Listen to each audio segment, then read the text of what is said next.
ये कहानी एक ऐसे गुजराती शख्स की है जो दौलत के मामले में अंबानी को भी पछाड़ चुका है। आए दिन नए नए कारनामे करके देश में ही नहीं बल्कि पूरी दुनिया में अपना दबदबा कायम कर रहा है। जी हाँ, ये कहानी है भारत के मशहूर बिजनेसमैन गौतम अडानी की, जिनकी जिंदगी में एक समय ऐसा भी आया कि अपनी पढ़ाई का खर्चा ना होने के कारण इन्हें पढ़ाई बीच में ही छोड़नी पड़ी। लेकिन समय ऐसा पलटा कि आज एयरपोर्ट से लेकर बंदरगाह और कोयले की खदान से लेकर घरों में उपयोग होने वाले तेल तक ज़्यादातर इन्हीं का है। गौतम अडानी के बारे में बहुत कम ही लोग जानते हैं कि कैसे इतने कम समय में इतना नाम और पैसा कमाया। अगर आप भी जानना चाहते हैं तो इस वीडियो को ध्यान से अंत तक देखिए। रिलायंस इंडस्ट्री के संस्थापक धीरूभाई अंबानी और गौतम अडानी में एक बात कॉमन थी कि इन्होंने यह सब कुछ खुद मेहनत करके कमाया है। इनकी नेटवर्थ बाकी सभी भारतीय उद्योगपतियों से कई गुना ज़्यादा है, जिसके पीछे अडानी की बड़ी सोच है। क्योंकि अडानी का मानना है कि कोई भी धंधा छोटा नहीं होता। क्योंकि अडानी को जब भी कोई ज़्यादा मुनाफे का व्यवसाय मिला तो उन्होंने उसे बेझिझक किया, चाहे वो छोटा हो या फिर बड़ा। लेकिन उनके फर्ज से अर्श तक का सफ़र काफ़ी चुनौतियों से भरा रहा है। अहमदाबाद के एक आर्थिक रूप से कमज़ोर परिवार में सन 1962 में गौतम अडानी का जन्म हुआ। इनके पिता एक छोटा सा धंधा करते थे जो कुछ खास चल नहीं रहा था। समय के साथ उनकी आर्थिक स्थिति बेहद खराब हो गई, जिससे गौतम अडानी को बीच में ही अपनी पढ़ाई छोड़नी पड़ी और काम की तलाश में दिल में बहुत इच्छाएं लिए छोटी सी उम्र में एक बड़े शहर मुंबई आ गए। कुछ समय काफ़ी संघर्ष करने के बाद उन्हें एक डायमंड सप्लायर के यहाँ नौकरी मिल गई। 3 सालों तक काम करने के बाद उन्हें समझ आ गया था कि ज़िंदगी में अब क्या करना है। इसीलिए नौकरी को छोड़ उन्होंने जावेरी बाज़ार में एक डायमंड ब्रोकरेज कंपनी की शुरुआत की। गौतम अडानी को अपना गोल पता था, इसीलिए उन्होंने इस काम पर तगड़ी मेहनत की और छोटी सी उम्र में ही धंधा चल पड़ा।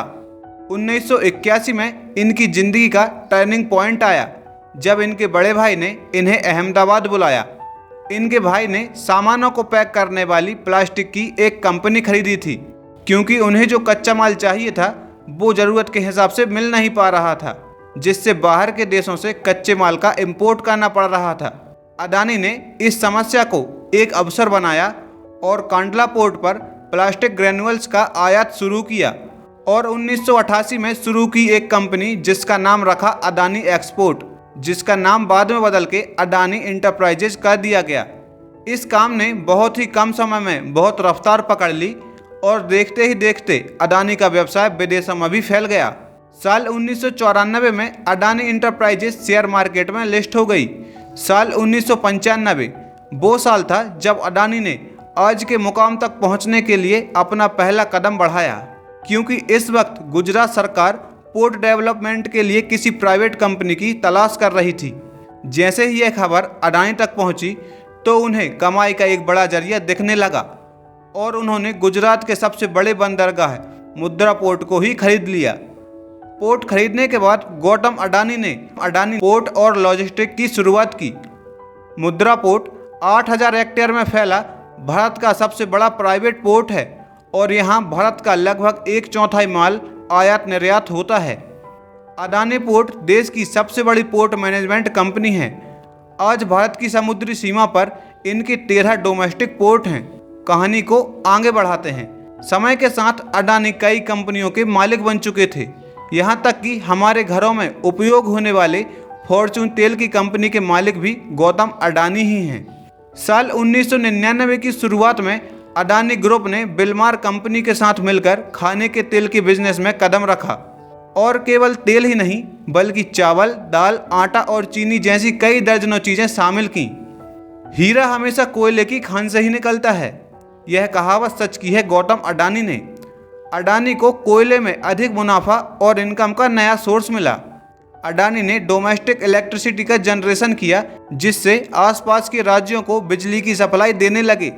अब इतनी अधिक मात्रा में बिजली बनाने के लिए बहुत अधिक मात्रा में कोयले की ज़रूरत थी, जिसकी समस्या पर विचार कर रहे अडानी ने ऑस्ट्रेलिया की एक कोयले की खदान ही खरीद ली।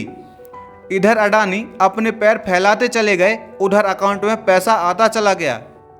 अडानी ग्रुप का व्यापार 2002 में 76.5 करोड़ डॉलर का था, जो 2014 तक 10 अरब डॉलर का हो चुका था। नेचुरल गैस की ज़रूरत को देखते हुए अडानी इस फील्ड में अपनी किस्मत आजमाना चाहते थे और अडानी ग्रुप ने 2017 में सोलर पीवी पैनल बनाने की शुरुआत की।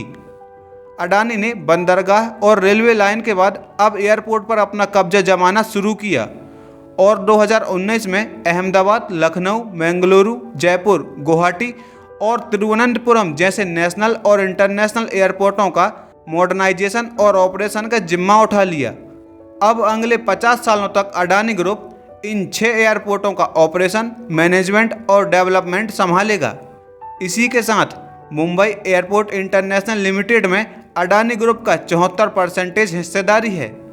सोना जितना तपता है उतना ही निखरता है। इसी तरह गौतम अडानी को अपने जीवन में कई तरह का ताप झेलना पड़ा।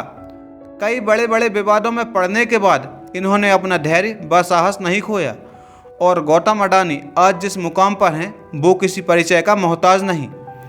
आज गौतम अडानी का कारोबार पूरी दुनिया में फैला है।